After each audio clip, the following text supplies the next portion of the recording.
ನಯನಿ ಕಾಣಿಸಿದೆ ಅಂತ ಹೇಳಿದ್ರೆ ಅದು ನಡೆಯುತ್ತೆ ಅನ್ನೋದೇ ಅರ್ಥ.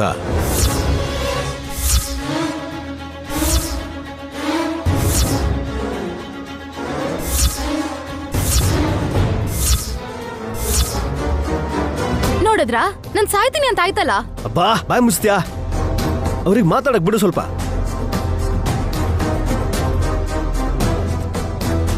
ವಿಶಾಲಾಕ್ಷಂನವರ ಅಂಶದಲ್ಲಿ ಹುಟ್ಟಿರೋ ನಯನಿ ಮನೋನೇತ್ರದಿಂದ ನಡಿಬಹುದಾದ ಅನಾಹುತಾನ ಕಂಡುಹಿಡಿಯಬಲ್ಲಳು.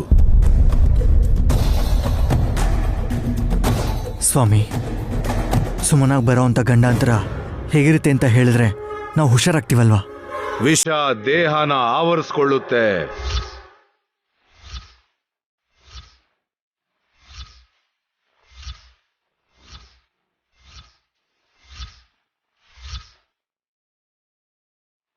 ಹಾವು ಕಚ್ಬಿಡತ್ತಾ? ಹಾಗೆ ಆಗ್ಬೋದೇನೋ.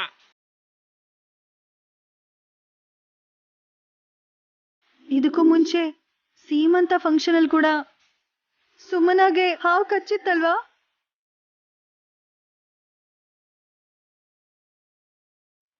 ಹಾ, ಈ ಸಲ ಕಚ್ಚಿದ್ರೆ ಡೆಲಿವರಿಗಿಂತ ಮೊದ್ಲೇ ಬೇಬಿ ಜೊತೆಗೆ ಮಮ್ಮಿ ಕೂಡ ನಾಗ ಅರ್ಪಣ ಅನ್ಸುತ್ತೆ.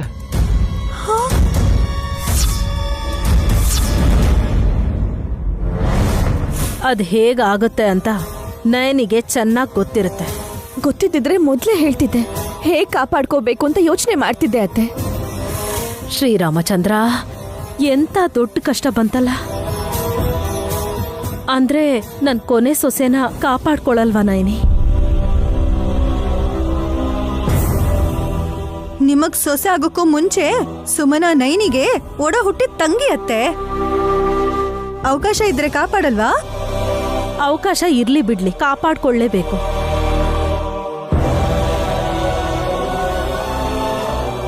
ಇಲ್ಲ ಅಂದ್ರೆ ಪಾಪ ಸೀಮಂತ ಮಾಡಿಸ್ಕೊಂಡು ಖುಷಿ ಪಡ್ಬೇಕಾಗಿದ್ದ ಬಸ್ರಿ ಹೆಂಗ್ಸು 2ನೇ ಹೆರಿಗೆ ಆಗೋಕ್ಕೂ ಮುಂಚೆ ಅಲ್ಪ ಆಯುಷಿ ತರ ಹಾವಿಂದ ಕಚ್ಚಿಸ್ಕೊಂಡು ಸತ್ತು ಹೋದ್ಲು ಅಂದ್ಕೋತಾರೆ.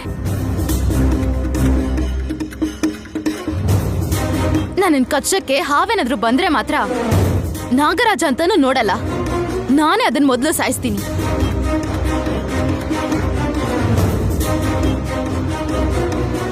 ಸ್ವಾಮೀಜಿ, ನೀವೇ ದಾರಿ ತೋರಿಸ್ಬೇಕು. ಹಾವೇ ಪರಿಹಾರನ ತೋರಿಸುತ್ತೆ. ಹಾವಾ?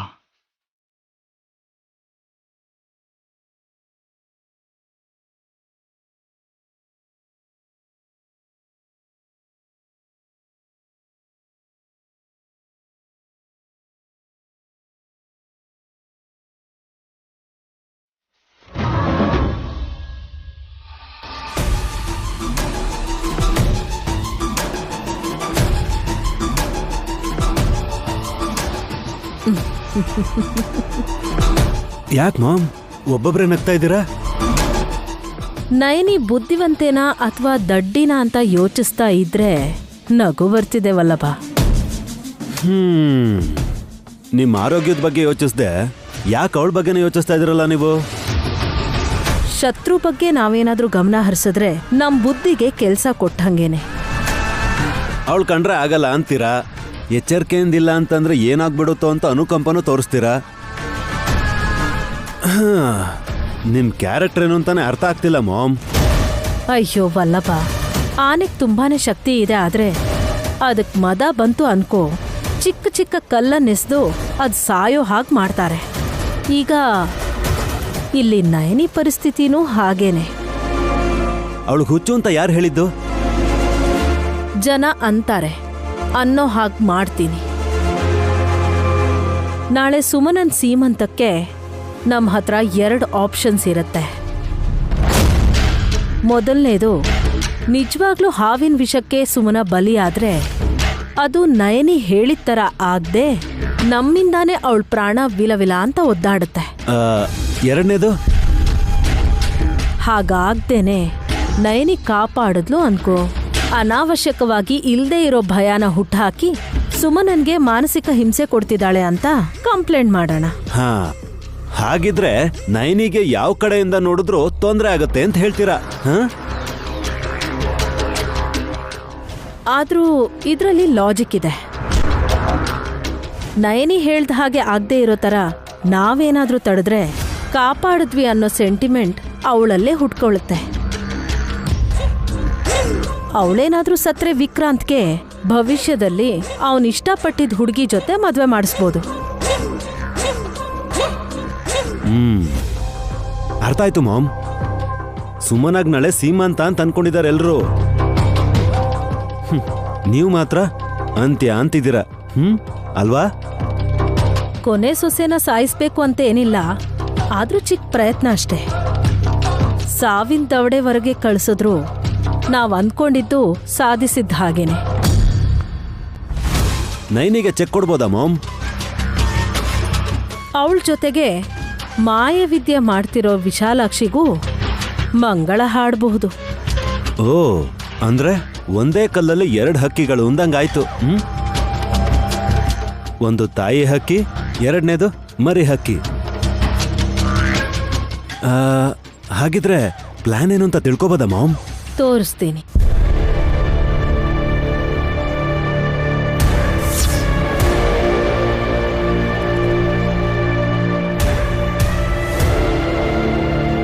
ಇದನ್ನ ಸ್ವಲ್ಪ ನಮ್ಮ ಅಂಗೈಗೆ ಹಾಕೊಂಡು ನಾಳೆ ಸುಮನ ತಿನ್ಬೇಕಾಗಿರೋ ಸ್ವೀಟ್ ಜೊತೆಗೆ ಇದನ್ನ ಮಿಕ್ಸ್ ಮಾಡಿದ್ರೆ ಸಾಕು. ಅವಳಿದನ್ನ ಅಳಿಲ್ ತರ ಸ್ವಲ್ಪ ತಿಂದ್ರೂ ಐಸಿಯುಗೆ ಅಡ್ಮಿಟ್ ಆಗೋದು ಗ್ಯಾರಂಟಿ. ಅದಾದ್ಮೇಲೆ ಶಿವನಿಚ್ಛೇನೆ. ಪಾಪ ನೈನಿಗೆ ಅಪಾಯ ಇದೆ ಅಂತ ಮುಂಚೆನೆ ಗೊತ್ತಾಗೋದು, ಹಿಂದೆಯಿಂದ ನಾವು ಗುಂಡಿ ತೋಡೋದು. ಅಲ್ವಾ? ಮತ್ತೆ ನಾವೇನು ಗಿಡ ನೆಡೋಕೆ ಗುಂಡಿ ತೋಡ್ತಾ ಇಲ್ಲ, ಪ್ರಾಣ ಇಲ್ದಿರೋ ದೇಹನ ಹೂಳೋದಿಕ್ಕೆ.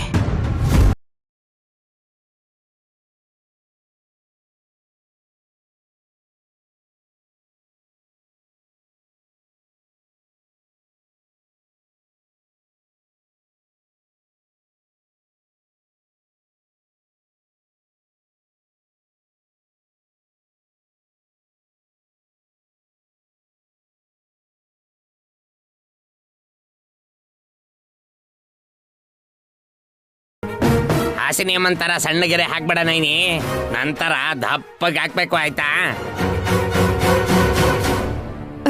ಗೆರೆ ಹಾಕಿದೀನಿ ಚಿಕ್ಕಪ್ಪ. ಇವತ್ತು ನಾಗರಾಜ ಬರಲ್ಲ. ಅಪ್ಪ ಬರ್ಲಿಲ್ಲ ಅಂದ್ರು ಅಮ್ಮ ಬರ್ತಾಳೆ ಅನ್ನೋ ಹಾಗೆ ಅಪ್ಪಿತಪ್ಪಿನೂ ದೊಡ್ಡ ಬೊಟ್ಟಮ್ಮ ಹಾವಾಗ ಬಂದ್ಬಿಡಲ್ಲ ತಾನೆ? ಆ ಹಾವು ಗ್ರಾಫಿಕ್ ಸಿನಿಮಾ ಹೀರೋ ತರ ಗಾಳಿಲ್ ಬಂದು ಹಂಗೆ ಕಚ್ಬಿಟ್ಟು ಹೊಟ್ಟೋಯ್ತಲ್ಲಮ್ಮ, ಅದೇ ನನಗ್ ಭಯ. ಈ ಸಲ ಹೊರಗಿನ ಯಾವ ಪ್ರಾಣಿನೂ ಒಳಗ್ ಬರೋ ಅವಕಾಶ ಇಲ್ಲ ಚಿಕ್ಕಪ್ಪ. ಅಂಬಾ ಶಿವಶಂಭೋ. ಡಮ್ಮೋ ಡಮ್ಮ. ಬನ್ರಪ್ಪ ಬನ್ನಿ, ನೀವುಗಳು ಕಮ್ಮಿ ಆಗಿದ್ರಿ ಇಲ್ಲಿ. ಆಟ ಆಡ್ತಿದ್ದೀರಾ ಮಾತೆ? ಹಾ, ನಿನ್ಗಿದು ಆಟ ತರ ಕಾಣ್ತಿದ್ಯಾ ನಂದೀಶಾ? ನೀವ್ ಮಾಡ್ತಿರೋ ಈ ಕೆಲ್ಸ ನೋಡಿ ಅವರು ಹಾಗೆ ಕೇಳಿದ್ರು. ಹಾವು ಬರಬಾರ್ದು ಅಂತ ಎಷ್ಟು ಸೀರಿಯಸ್ ಆಗಿ ಗೆರೆ ಎಳಿತಾ ಇದ್ರೆ ಹೀಗಂತಿಯಲ್ಲಮ್ಮ ನೀನು. ತಾತ, ಹಣೆ ಮೇಲಿರೋ ಗೆರೆಗಳು ಮಗು ಹೊಟ್ಟೆಲೇ ಇರ್ಬೇಕಾದ್ರೆ ಬಂದಿರುತ್ತವೆ.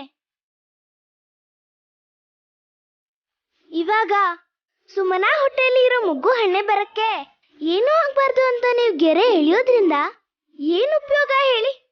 ಇದೇನ್ ವಿಶಾಲಾಕ್ಷಿ ಹೀಗೆ ಹೇಳ್ಬಿಟ್ಟೆ? ಅಂದ್ರೆ ನಮ್ ಪ್ರಯತ್ನ ಎಲ್ಲ ವ್ಯರ್ಥ ಆಗ್ಬಿಡುತ್ತಾ? ನಾಗರಾಜ ಆಗ್ಲಿ ಹಾವು ರೂಪದಲ್ಲಿ ದೊಡ್ಡ ಬೊಟ್ಟಮ್ಮ ಆಗ್ಲಿ ಬಂದೇ ಬರ್ತಾರ? ಗುರುಗಳು ಏನ್ ಹೇಳಿದ್ರು ಅಮ್ಮ? ವಿಷದ ಅಪಾಯಕ್ಕೆ ಹಾವೇ ಪರಿಹಾರ ಕೊಡುತ್ತೆ ಅಂತ ಹೇಳಿದಾರಲ್ವಾ?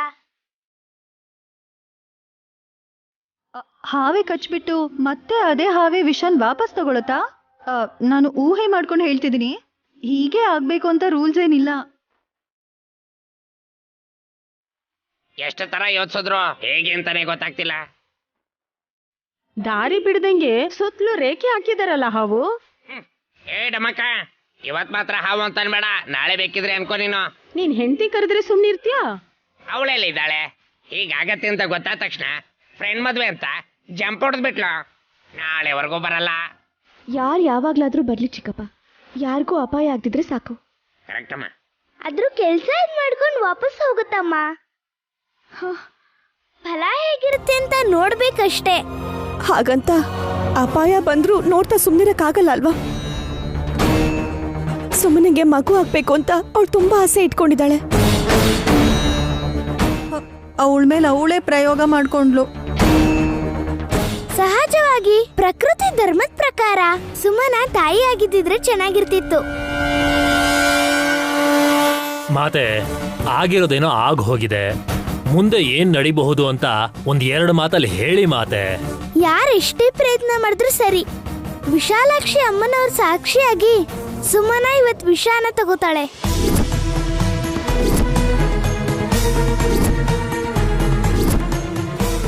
ಪ್ರಾಣ ಹೋಗಲ್ವಮ್ಮ? ಪ್ರಾಣಕ್ಕೆ ಪ್ರಾಣನೇ ಪರಿಹಾರ ಡಮ್ಮಕ್ಕ. ನೈನಿ, ಸುಮನ ಮೇಲಿರೋ ಆಸೆನ ಬಿಟ್ಬಿಡ್ಬೇಕು ಅಂತೀಯಾ?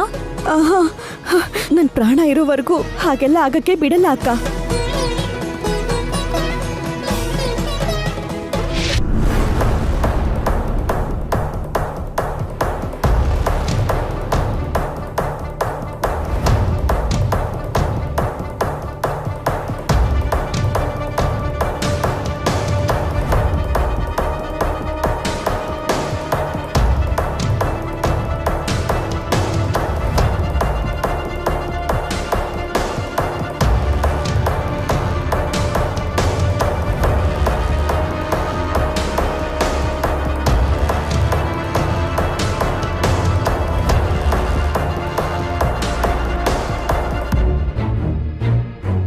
ಸುಮನ, ಏನ್ ಮಾಡ್ತಾ ಇದೀಯಾ? ನಿನ್ ಹೊಟ್ಟೆ ಕಿಚ್ಗೆ ಮನೆನೇ ಸುಡಕ್ ನೋಡ್ತಾ ಇದೀಯಾ? ಚಿಕ್ಕ ಯಜಮಾನ್ರೆ, ಹೊಗೆ ಬರ್ತಿದೆ ಅಷ್ಟೇ, ಬೆಂಕಿ ಏನಿಲ್ಲ. ಮತ್ತಿದೇನು? ಧೂಪ. ಇದ್ರಿಂದ ಸೊಳ್ಳೆ ಮಾತ್ರ ಅಲ್ಲ, ಹಾವು ಚೇಳು ಯಾವುದು ಬರಲ್ಲ. ಯಾರು ಕೊಟ್ರು? ಬಂಡೆ ಮಾಕಳಮ್ಮನ್ ಗುಡಿ ಅರ್ಚಕರು ಕೊಟ್ರು. ಎಷ್ಟಿಸ್ಕೊಂಡು? 5,000. 5 ರೂಪಾಯಿ ಸಾಂಬ್ರಾಣಿ ಪುಡಿಗೆ 5,000 ಕೊಟ್ಟಿದೀಯ ಅಂದ್ರೆ ನಿನ್ಗೇನ್ ಹೇಳ್ಬೇಕು? ನನಗೆ ಹೀಗೆಲ್ಲ ಬೈಬೇಡಿ, ನಾನ್ ಮೊದ್ಲೇ ತಾಯಿ ಬೇರೆ ಆಗ್ತಿದ್ದೀನಿ. ಅಷ್ಟಕ್ಕೂ ನಿನ್ ಮನುಷ್ಯಳೇ ಅಲ್ವಲ್ಲೇ? ನೋಡಿ, ನಿಮ್ಗೆ ಬೈಬೇಕು ಅಂತಂದ್ರೆ ನನ್ಗೆ ನಾಳೆ ಬೈರಿ. ಇವತ್ತು ನನ್ ಸೀಮಂತ. ಆ ಶಾಸ್ತ್ರನ ಖುಷಿಯಿಂದ ಮಾಡಿಸ್ಬೇಕಾಗಿರೋದು ನೀವೇ. ಅಂಥದ್ರಲ್ಲಿ ನೀವೇ ಹೀಗೆಲ್ಲ ಮಾತಾಡಿ ನನ್ ಮನ್ಸಿಗೆ ನೋವು ಮಾಡಿದ್ರೆ ನಂಗೆ ಬೇಜಾರಾಗುತ್ತೆ. ನಿನ್ ಹುಚ್ಚಾಲೋಚನೆಗಳ ಜೊತೆಗೆ ಹುಚ್ಚುಚ್ಚು ಕೆಲಸಗಳನ್ನು ಮಾಡ್ತೀಯ ಅಂತ ನನಗೆ ಚೆನ್ನಾಗಿ ಗೊತ್ತು. ಸುಮ್ನಿರಿ ಸ್ವಲ್ಪ ಹೊತ್ತು. ನನ್ ಮಾತಿನ ಮೇಲೆ ನಿಮಗ್ ನಂಬಿಕೆ ಇದೆಯೋ ಇಲ್ವೋ ಅಂತ ಹೇಳಿ. ಖಂಡಿತ ಇಲ್ಲ. ನೈನಿ ಅಕ್ಕ ಮಾತಂದ್ರೆ ವೇದವಾಕ್ಯ ಅಲ್ವಾ? ಮತ್ತೆ ನಿಮ್ ಅತ್ಕೇನೆ ತಾನೆ ನಂಗ್ ಅಪಾಯ ಇದೆ ಅಂತ ಮನೆಗ್ ಸ್ವಾಮೀಜಿ ಬಂದಾಗ ಎಲ್ರ ಮುಂದೆ ಹೇಳಿದ್ದು? ಅದಕ್ಕೆ ಇವಾಗೇನೋ? ವಿಷದಿಂದ ಅಪಾಯ ಅಂದ್ರೆ ಹಾವು ಬರತ್ತೆ ಅಂತ ತಾನೇ ಅರ್ಥ. ಅಂತ ಯಾವ ವಿಷ ಜಂತುಗಳು ಮನೆಗ್ ಬರ್ಬಾರ್ದು ಅಂತ ಈ ಧೂಪ ಹಾಕ್ತಿದೀನಿ. ನಿನ್ ಭಯಕ್ಕಿಂತ ನಿನ್ನ ಆರೋಗ್ಯನೇ ಮುಖ್ಯ ಅಂತ ನೈನಿ ಅತ್ಗೆ ಮನೆ ಸುತ್ತಲೂ ರಂಗೋಲಿಯಿಂದ ಗೆರೆ ಹಾಕಿದ್ದಾರೆ. ಹಾ, ಅದು ಅವಳ ತರನೇ ಇರತ್ತೆ. ಎಲ್ಲಾದ್ರೂ ಒಂದ್ ಚಿಕ್ಕ ಗ್ಯಾಪ್ ಬಿಟ್ಲು ಅಂತ ಅನ್ಕೊಳ್ಳಿ, ಹಾವು ಮನೆ ಒಳಗ್ ಬರಲ್ವಾ? ಅವಳು ನನ್ನ ಕಾಪಾಡ್ತೀನಿ ಅನ್ನೋ ತರ ನಾಟಕ ಮಾಡ್ತಿದ್ದಾಳೆ. ಅವಳ ಮಾತನ್ನ ನಂಬಕ್ ಆಗಲ್ಲ ಅಂತ ನಾನು ಈ ತರ ಮನೆ ತುಂಬಾ ಸಾಂಬ್ರಾಣಿ ಹಾಕಿದೀನಿ ಗೊತ್ತಾ? ಸಾಕ್ಷಾತ್ ವಿಶಾಲಾಕ್ಷಮ್ಮ ದೇವಿನೇ ಬಂದು ನಿನ್ನ ಕಾಪಾಡ್ತೀನಿ ಅಂತ ಹೇಳಿದ್ರು ನೀನ್ ನಂಬಲ್ಲ. ಅಂಥದ್ರಲ್ಲಿ ಒಳ್ಳೇದ್ ಮಾಡೋ ನಮ್ಮ ಅತ್ಕೆನ ನೀನ್ ಹೇಗೆ ನಂಬ್ತೀಯ? ನಮ್ಮ ಅಕ್ಕ ಈ ಮನೆ ಕಾಲಿಟ್ಟು 3 ವರ್ಷ ಆಯ್ತು. ನಿಮ್ಗೆ ನಮ್ಮ ಅಕ್ಕನ ಬಗ್ಗೆ ಗೊತ್ತಿರೋದ್ಕಿಂತ ನನಗಳ ಬಗ್ಗೆ ಚೆನ್ನಾಗ್ ಗೊತ್ತು. ಯಾಕೆ ಅಂದ್ರೆ ಸ್ವಂತ ಅಕ್ಕ ತಂಗಿರಲ್ವಾ? ನೀನೇನ್ ಹೇಳಿದ್ರು ನನ್ ಕೇಳಲ್ಲ. ಇನ್ನ ಜಾಸ್ತಿ ಧೂಪ ಹಾಕ್ಬೇಡ, ಬಾಡ್ ಹೋಗಿರೋ ಮುಖ ಸೀದೋದಂಗ್ ಕಾಣಿಸತ್ತಷ್ಟೇ. ಈ ಅಪಾಯನ್ ದಾಟಿ ನಾನೇನಾದ್ರೂ ಬದುಕೊಳ್ದೆ ಅಂತಂದ್ರೆ ಅದು ನಮ್ಮ ಅಕ್ಕನಿಂದ ಆಗಿರೋದು ಅಂತ ನೀವೇನ್ ಹೇಳಕ್ ಹೋಗ್ಬೇಡಿ. ನಾನ್ ತಂದಿರೋ ಸಾಂಬ್ರಾಣಿಯಿಂದ ಅಂತ ಎಲ್ರ ಹತ್ರನೂ ಹೇಳಿ. ಆಗ ನಮ್ಮ ಅಕ್ಕನ್ ಮುಖ ನೋಡಕ್ ಲಾಯಕ್ಕು. ನೋಡೋಣ ಏನಾಗುತ್ತೆ ಅಂತ. ಬೇಗ ಕೇಳಕ್ ಬಾ.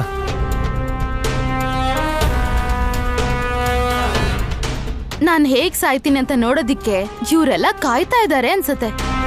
ನಾನ್ ಯಾಕೆ ಸಾಯ್ತೀನಿ? ಇವ್ರ ಆಸೆನು.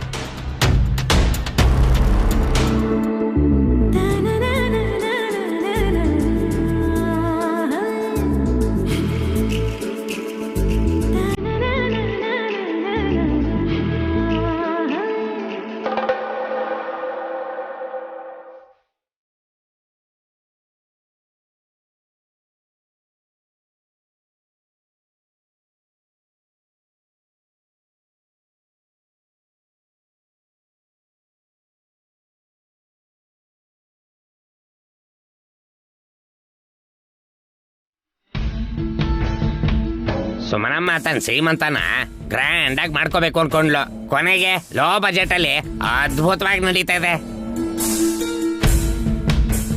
ಖರ್ಚು ಮಾಡ್ಬೇಕು ಅನ್ಕೊಂಡ್ರೆ ಎಷ್ಟು ದುಡ್ಡಿದ್ರು ಸಾಲಲ್ಲ ಚಿಕ್ಕಪ್ಪ. ಒಂದಿನದ ಫಂಕ್ಷನ್ಗೆ ಯಾಕೆ ಅಷ್ಟೊಂದು ಖರ್ಚು?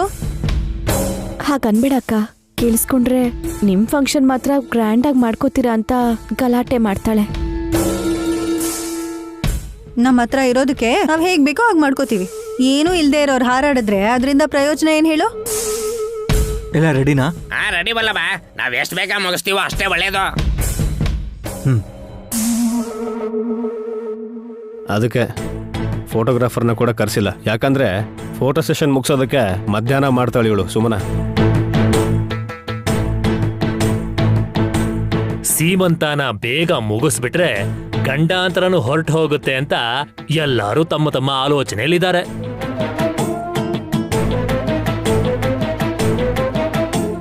ಆದ್ರೆ ಆಶ್ಲೇಷ ನಕ್ಷತ್ರದಲ್ಲಿ ಈ ಶಾಸ್ತ್ರ ಮಾಡ್ತಾರೆ ನಂದೀಶಾ. ಅದಕ್ಕೇನೀಗ? ಸರ್ಪಾಕೃತಿಲಿ 6 ನಕ್ಷತ್ರ ಇದೆ. ಹಾವುಗೆ ಸಂಬಂಧಿಸಿರೋ ನಕ್ಷತ್ರಗಳು ಅಂತ ಡಮ್ಮಕ್ಕನ ಉದ್ದೇಶ.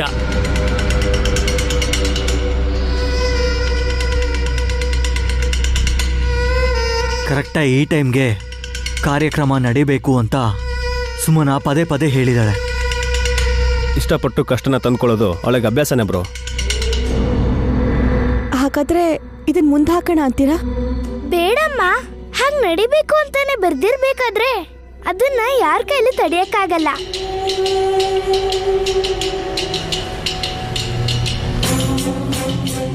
ಹೇಗ್ ನಡೆಯುತ್ತೆ ಅಂತ ವಿಶಾಲಾಕ್ಷಿ? ಅಪಾಯದಿಂದ ಪಾರಾಗ್ಬೇಕು ಅಂದ್ರೆ ಸುಮನ ಅನ್ಕೊಂಡ ಹಾಗೆ ಆಗ್ಬೇಕು.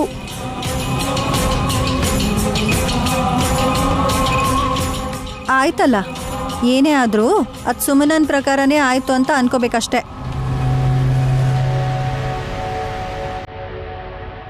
ಚಿಕ್ಕ ಮಾತೆ ಬರ್ತಿದ್ದಾರೆ.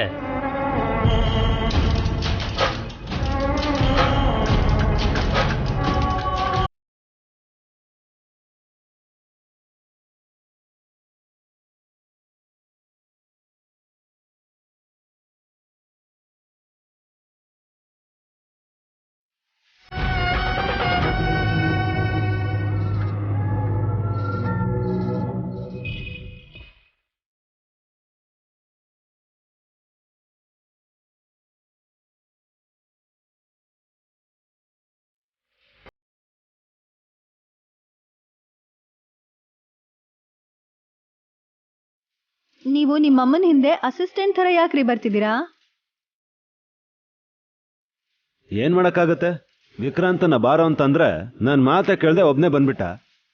ಅದಕ್ಕೆ ಸುಮನನ ಜೊತೆಲಿದ್ ನಾನೇ ಕರ್ಕೊಂಡ್ ಬಂದೆ. ಸುಮನ, ಆರಾಮಾಗಿ ಕೂತ್ಕೋ ಅಮ್ಮ.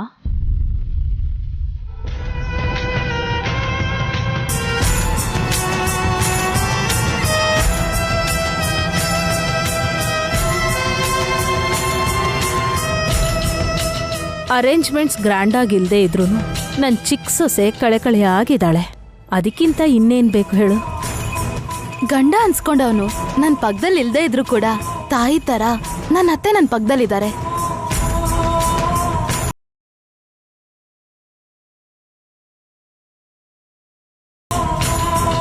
ನಂಗ್ ಡೆಲಿವರಿ ಆದ್ಮೇಲೆ ನಂಗೆ ಆಸ್ತಿ ಬರತ್ತಲ್ವಾ ಅತ್ತೆ? ಆಗ 5 ಸ್ಟಾರ್ ಹೋಟೆಲಲ್ಲಿ ಗ್ರ್ಯಾಂಡ್ ಆಗಿ ಪಾರ್ಟಿ ಮಾಡೋಣ. ಹಾಗೆ ಆಗ್ಲಿ ಸುಮನ.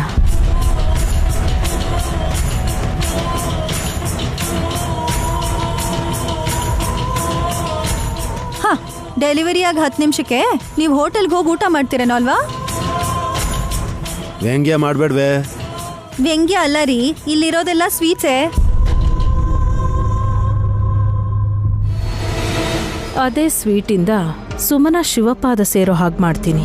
ಅದ್ರ ಆಪಾದನೆ ವಿಶಾಲಾಕ್ಷಿ ಮೇಲೆ ಹೋಗೋದನ್ನ ನೀವು ನೋಡ್ತೀರಾ. ಬೇಗ ಶುರು ಮಾಡಿ. ಹಾವು ಬರೋ ಅಷ್ಟರಲ್ಲಿ ಪ್ರೋಗ್ರಾಮ್ನ ಮುಗಿಸ್ಬಿಟ್ರೆ ಯಾವ ಸಮಸ್ಯೆನೂ ಇರಲ್ಲ.